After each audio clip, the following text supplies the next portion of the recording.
Hi and welcome. This is What's Up, and I'm John Petersen from the Arlington Institute. We're coming to you as we always do from our little resort town in Berkeley Springs, West Virginia, just 100 miles down the road from Washington and Baltimore.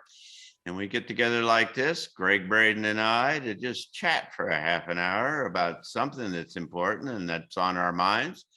And so we're here again. What's up, Greg?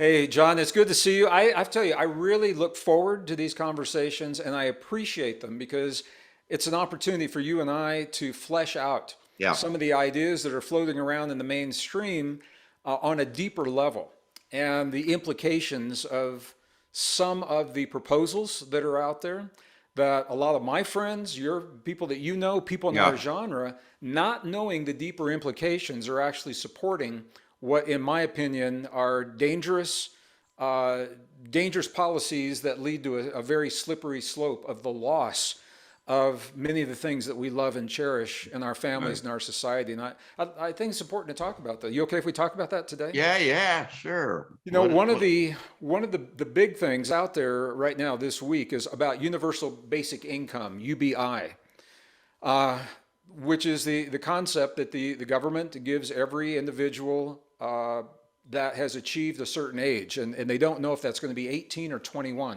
right now.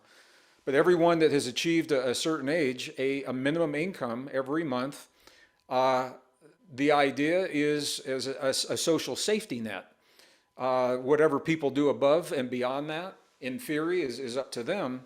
And at first blush, it sounds like a beautiful thing. Who wouldn't want that? And I'm in agreement with, in theory, it's the way that it's done, the thinking underlying it, where it comes from.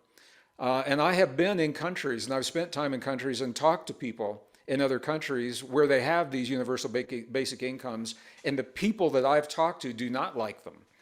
Mm. For example, when I was in Denmark, and I talked to just people on the street, I talked to my taxi driver, I talked to the hotel staff, and in very plain terms, what they told me is it makes people lazy. This is their Mm. language.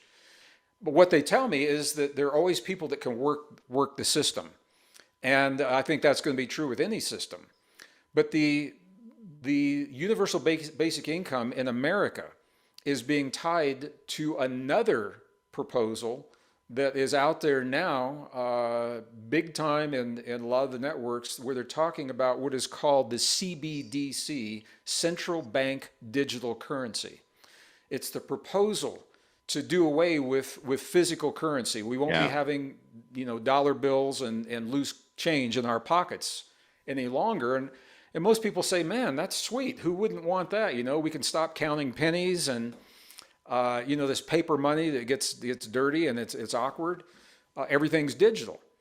And again, it could be a really good thing. But when you put these two things together, they're laying the foundation for a way of life that I think most people in our genre probably are not aware of, they're not thinking about, and they believe could never happen in America.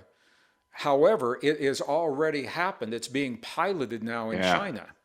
And what Yeah. most people don't know is that they are American tech companies that have built the software and built the apps and the social network systems. Google, Facebook, for example, have built these systems, been contracted to build them by China. So it's essentially China's like a beta test for these systems. So for example, here's how this works. The government has given every Chinese citizen a smartphone with at least one app, a government app that everybody has to have. So there's no excuse for you not having the phone or the app. And it is linked to something called a social credit score. So your social credit score is a digital score of your ability to be able to function in society. So if you, and everything is digitized, and this is what the Great Reset is all about. They're trying to digitize everything. So if you're behind on child support, or if Yeah. the IRS says you owe more, even if you don't, if they say that you do, or you haven't paid your parking ticket, or you have purchased too many gallons of gasoline, uh, beyond what it is that the social credit system believes that you need for a week. You get dinged on your social credit score, and the app that's being used now, it's a three-color app: red, yellow, and green.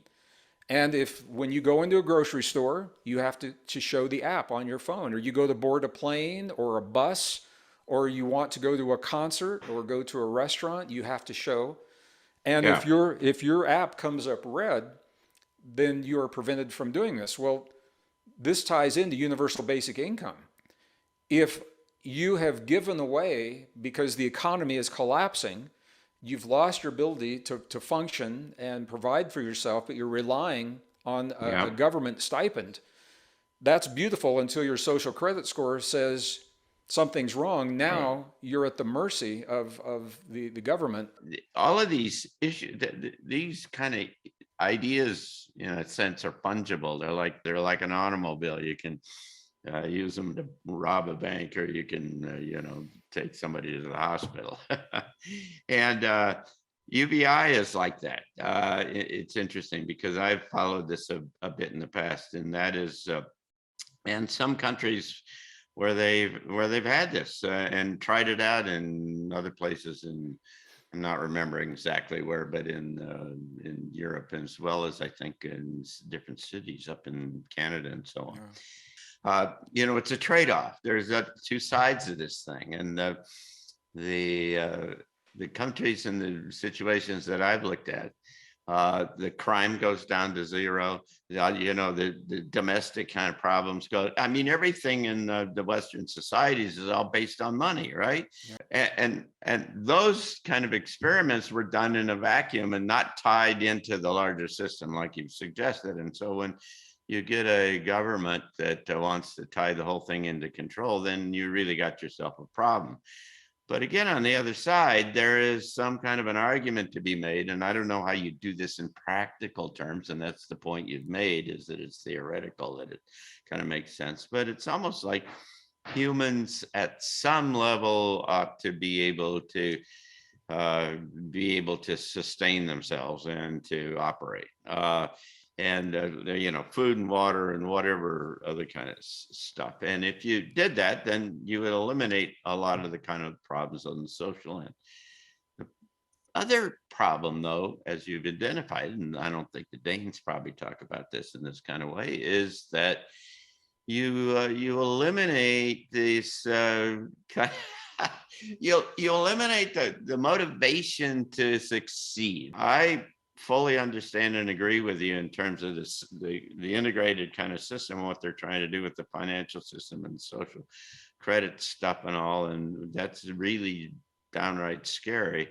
But there's another kind of emergent kind of notion here that if you could ever extract this from governments, good idea. Then then maybe there's something to go with here. I think the danger, and I think this is what we need to be aware of and push back on. I think universal basic income can be fine. I believe that we don't want a social credit system. I don't Absolutely. think we want a computerized digital record of every facet of our lives No. that is used to determine our ability to participate in society. And I think it's important to have this conversation because that is being put into place. Yeah. Like I said, it's beta tested in China. The EU, members of the EU have said they like that system. And so what's happening is they're pressuring the current administration in the US to get with the program. Yeah, the problem, as I suggested earlier, is the government, I think. I've come to the conclusion at this point in my life that most of the big problems on the planet are caused by governments. They exist to constrain the folks below them, who they're responsible for. We had a speaker here a while back who at our transition talks, who was proposing a whole new Rudolf Steiner model of what a new world might look like. And in this model, the role of the government was to enable the people to do, whatever they needed or wanted to do, or words to that effect. I mean, they flipped the whole kind of equation to, instead of controlling and constraining, which they all do now, is to how could you figure out wonderful ways in which you can let people be and become whatever they wanted to do. I agree, John. You know, I've thought about this a lot. The big problems we have in the world today are all human induced. And that means that, to me, the good news is that we can transcend it. If these were all natural phenomena, maybe we couldn't do anything because it's so big. But human thinking can change. And it doesn't, it's a relatively small number of people, as you just identified, the World Well, it Economic is. Forum, Yeah.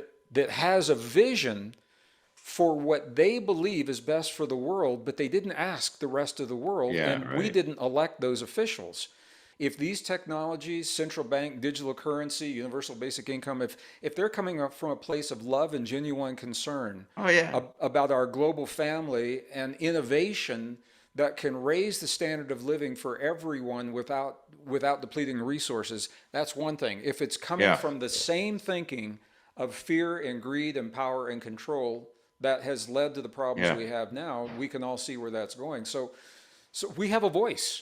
Thanks again very Thank you. much. And for those of you who are watching, thank you for being with us. We come back and we'll do this again in a couple of weeks. And we hope that you'll visit us at arlingtoninstitute.org and see some of the other programs that we do here at the Arlington Institute. Thanks so much. Take care. So much. Bye.